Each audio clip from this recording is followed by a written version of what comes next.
So hi hello friends, మన channel కొత్తగా చూసినట్లయితే సబ్స్క్రైబ్ చేసుకొని పక్కన బెల్ ఐకాన్ క్లిక్ చేసి ఆల్ పైన ట్యాప్ చేయండి. తెలంగాణ రేషన్ కార్డుదారుల గుడ్ న్యూస్.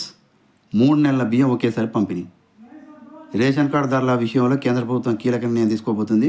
రాబోయే వేసవి కాలం దృష్ట్యా ఒకేసారి 3 నెలల సరిపడా రేషన్ బియ్యం లబ్ధిదారులకు పంపిణీ చేయాలని సర్కార్ అయితే డిసైడ్ అయింది. ఏప్రిల్, మే, జూన్ 3 నెలలకు సంబంధించిన బియ్యం ఏప్రిల్ నెలనే పంపిణీ చేసేలా చూడాలని కూడా రాష్ట్రాలకు కేంద్ర పౌర సరఫరాల శాఖ లేఖలు రాసింది.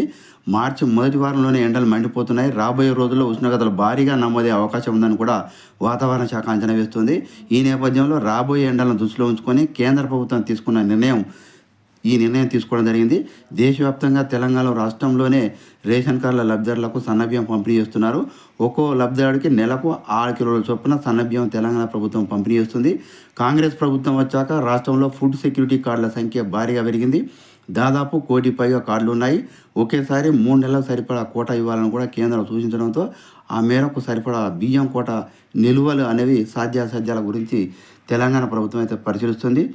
ఒకేసారి 3 నెలల కోటా పంపిణీ చేయాలని కేంద్ర ప్రభుత్వం యోచిస్తుండగా గత అనుభవాల దృష్ట్యా అనేక సమస్యలు సైతం ఎదురయ్యే అవకాశాలు కనిపిస్తున్నాయి. గత ఏడాది వర్షాకాలంలో ఒకే దఫా 3 నెలల కోటాను పంపిణీ చేశారు. ఆ సమయంలో ఇటు లబ్ధిదారులు అటు రేషన్ డీలర్లు తీవ్ర ఇబ్బందులు ఎదుర్కొన్నారు. 3 నెలల బియ్యం ఒకేసారి పంపిణీ చేయడం ద్వారా రవాణా ఛార్జీల ఖర్చు కూడా తగ్గుతున్న పాటు డీలర్లు, హమాలీల కూలీలు కలిసి వచ్చే అవకాశం కూడా ఉంది.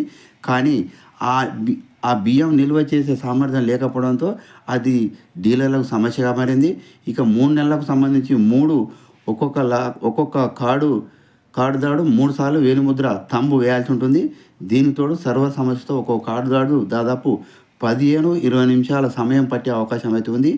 ఈ సమస్య అధికారులు కూడా పరిష్కరించుకోవాల్సిన అంశం ఉంది.